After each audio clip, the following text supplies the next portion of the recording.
see, who is next? But yeah, just working on some stuff, and I guess I'll have some news at a later date, but I can't officially announce anything yet. Let's see. Next is Brendan Vidito, right? Yep. There you are. All right, let me read your bio real quick. Sorry, I'm a little discombobulated right now. Brendan Vidito is the author of Nightmares in Ecstasy, a collection of body horror stories. His work has appeared in several magazines and anthologies, including Splatterpunk's Not Dead, Deadbait 4, and Tragedy Queens, stories inspired by Lana Del Rey and Sylvia Plath. He lives in Sudbury, Ontario. You can visit him at brendanvidito.com. All right, I'll give a hand of applause for Brendan. Yeah. Fuck yeah. All right, I'm gonna read a story, a shorter one in here called An Interview.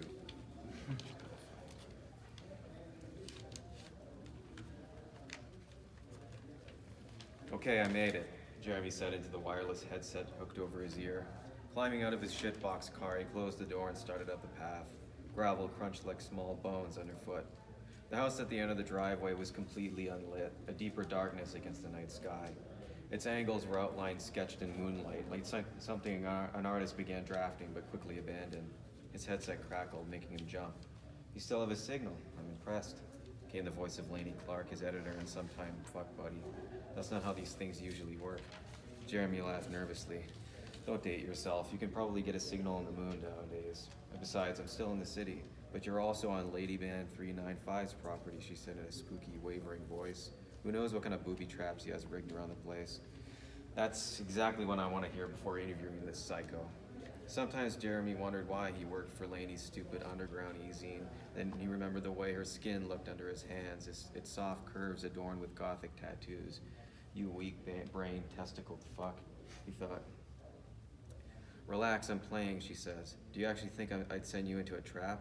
The guy only kills women. That's why I sent you.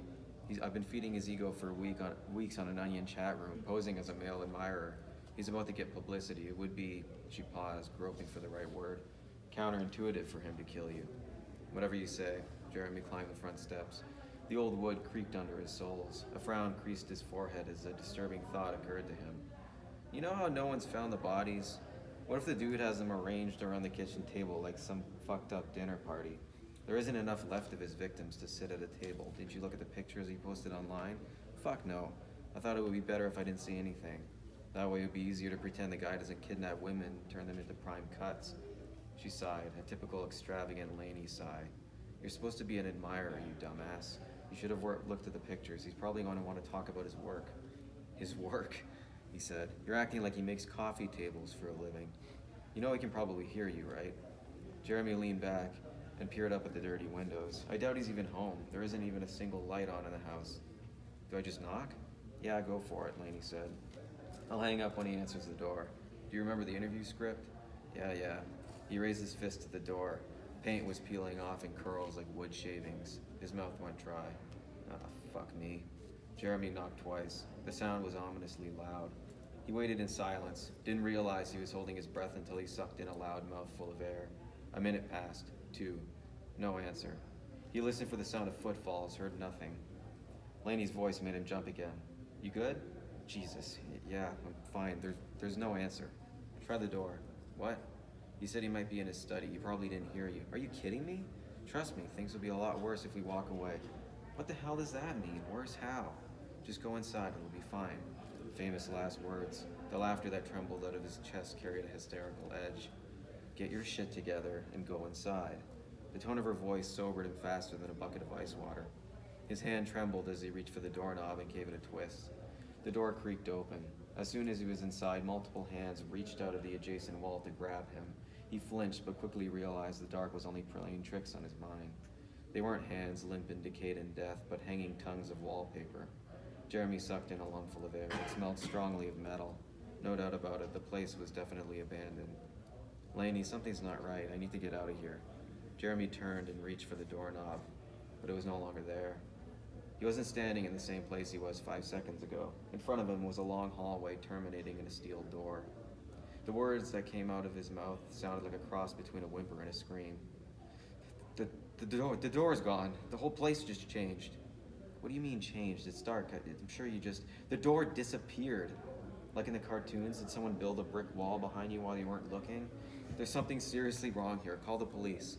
We can't get the cops involved, you know that. I need to get out of here now. Well, the front door magically disappeared, so how will you manage that? Sweat poured down his face. His hands were shaking like he had a nervous condition. He glanced toward the door at the end of the hallway. There's another door, he managed to say. Then go check it out. I don't think I can. Jeremy was frozen, his flight instinct stuck on neutral.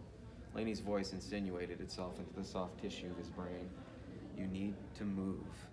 He placed a hand against the wall for support, his palm so sweaty it nearly slid off. I can't. Take a deep breath.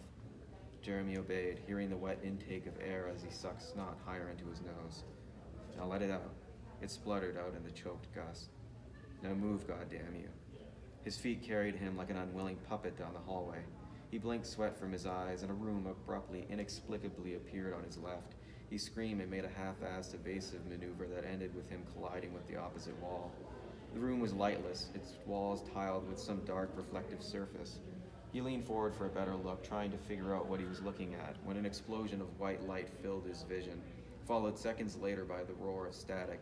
He screamed again, but it was drowned in the chaos. When Jeremy's voice cracked the silence, his throat tasting vaguely of blood, he stared through tear-filled eyes at a room filled with old televisions blaring static. What's going on, Laney said. He told her, his words barely coherent through the tremors in his voice. Go check it out. Jeremy whined. He couldn't help himself. He was one scare away from pissing his pants. But once again, his feet dragged him puppet-like into the next room. He was struck by the disturbing feeling that he was not entirely in control of his actions, but the thought quickly vanished as he leaned toward one of the screens and saw a face emerge through the static. It was a woman staring directly into the camera. A timestamp in the bottom right-hand corner read a date only 3 weeks ago. Laney, Jeremy said. When did the last victim go missing? Sometime in the middle of last month. Why? I think I'm looking at her. You found a body? No, she's on one of the TV screens. The girl, her chubby cheeks sheened in sweat, explained how she often woke up in the middle of the night thinking of the house Jeremy was currently standing in, he assumed, until one day she decided to check it out for herself. It chose me, she said. I went to it, and here's my confession. A second woman appeared on another television, and another, followed by a middle-aged man, until every set in the room showed a different face. They were all giving a similar confession. A semblance of understanding entered Jeremy's mind, the pieces of an unknowable puzzle struggling vainly to fit together, the edges touching but not settling into place. He attempted to make sense of it anyway. We've got this all wrong, he said. There's no serial killer. There isn't even a man. It's this place. It's luring people here. Silence from Laney. Jeremy raised his eyebrows in anticipation of an answer.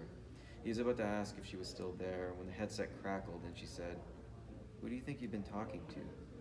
It wasn't her voice on the phone. Maybe it never had been. It didn't even sound like her. It was low, without inflection, and far away. Ripping the headset from his ear, Jeremy chucked it blindly into the dark.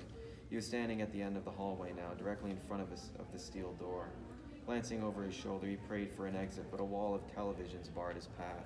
Each contained a face making its own horrific confession. Jeremy reached for the door handle, opened it. A shape moved in the next room. It was perched on a chair rigged with tubing and machinery.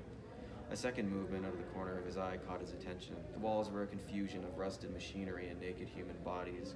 Each of them moved feebly, their eyes closed, flesh penetrated by tubes, wires, and shanks of metal, all of it dripping blood and condensation.